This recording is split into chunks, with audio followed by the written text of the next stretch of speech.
Olá e bem-vindos! Hoje vamos mergulhar fundo em Tsurumi, um bairro de Osaka, lá no Japão. Temos aqui connosco várias fontes, histórias locais, artigos, dados sociais, coisas que pintam um quadro, bem, fascinante. O nosso objetivo é descobrir as camadas de história que estão escondidas por baixo de uma área que hoje, pronto, muita gente só conhece por causa de um parque enorme. Queremos revelar histórias menos conhecidas e até algumas atrações atuais que vêm daí. Ok, vamos a isto? Exato. E é interessante porque Tsurumi, como bairro administrativo, só foi criado em 74, sabes? Separou-se de Johto, mas a história do lugar, é muito mais antiga. A sua localização ali perto de rios, como o Neyagawa, sempre foi chave. E a área mudou imenso ao longo do tempo. Vamos começar pelo período Edo, século XVIII, mais ou menos. Uma fonte fala de um porto escondido, ali nas margens do rio Kizu. Parece que os comerciantes usavam a zona, que era remota na altura, para descarregar mercadorias tipo madeira, sal, às escondidas, para fugir aos impostos e à fiscalização. Uhum. E tinham esquemas com os líderes locais, pagavam-lhes uma taxa, o Miyomori Ryo. Basicamente pagavam para eles fazerem vista grossa, não é? Sem uma taxa de vigilância. Mas não era pacífico, pois não? Não, de todo. As fontes até falam da Batalha de Kawahara, um conflito mesmo físico entre esses comerciantes e os de Sakai. Mostra bem a competição e os riscos que havia. Acabou com a intervenção do governo, que fechou o porto. É incrível pensar nisso. Essa zona de atividade clandestina, de conflito até, hoje é, em grande parte, o Parque Tsurumi Vyokuchi, um sítio super tranquilo. Pois é, o contraste é brutal. O que é fascinante é mesmo isso. A geografia, a proximidade ao rio, que antes servia para esconder coisas, agora serve para lazer, para a natureza. Mostra uma adaptação incrível do espaço. Certo.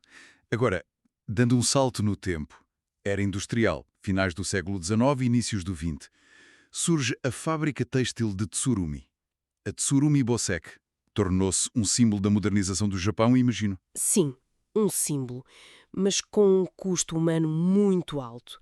As operárias, quase todas raparigas muito novas, as Bosekejopo, enfrentavam condições, duríssimas. Turnos de mais de 12 horas, salários miseráveis, dormitórios cheios de gente e muitos problemas de saúde, tipo doenças pulmonares. Terrível. Mas houve resistência, não houve? Há uma história sobre isso? Sim. Por volta de 1910 houve a controvérsia das operárias de Tsurumi.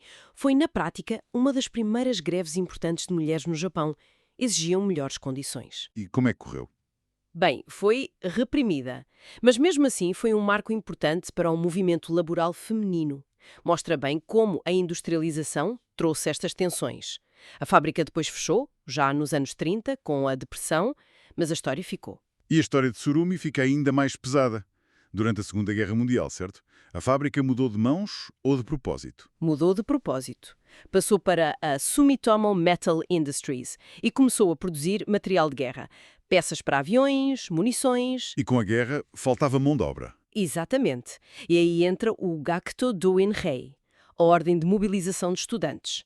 Basicamente, o governo recrutou adolescentes, miúdos do secundário, para trabalhar nas fábricas. Que idade tinham? Muito novos, imagino. Pois, eram adolescentes, trabalhavam horas a fio em tarefas perigosas. E a tragédia aconteceu mesmo em 45. O bombardeamento. Sim.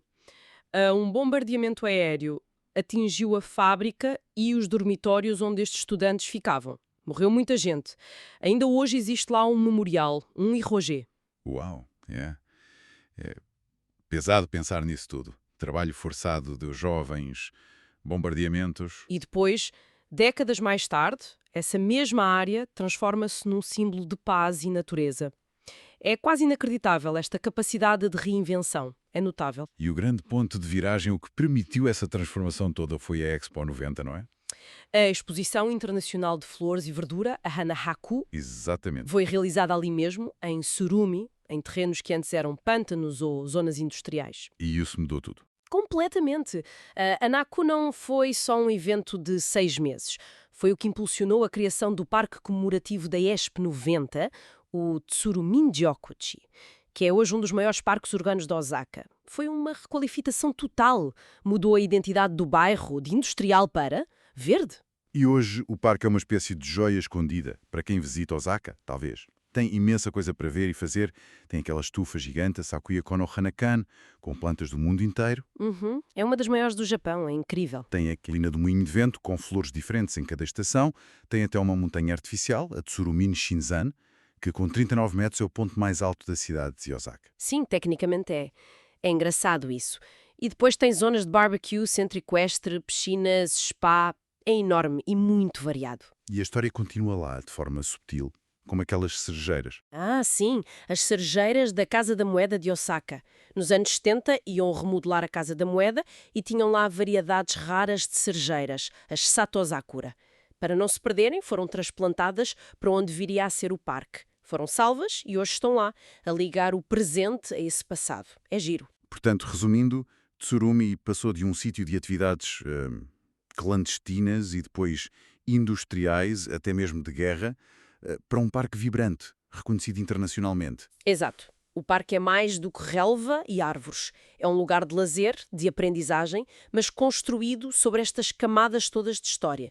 Desde portos secretos a fábricas e zonas de guerra.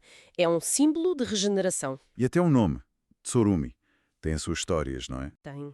Há lendas que ligam o nome a Grous, com um líder antigo, o Minamoto no Yoritomo, teria soltado ali.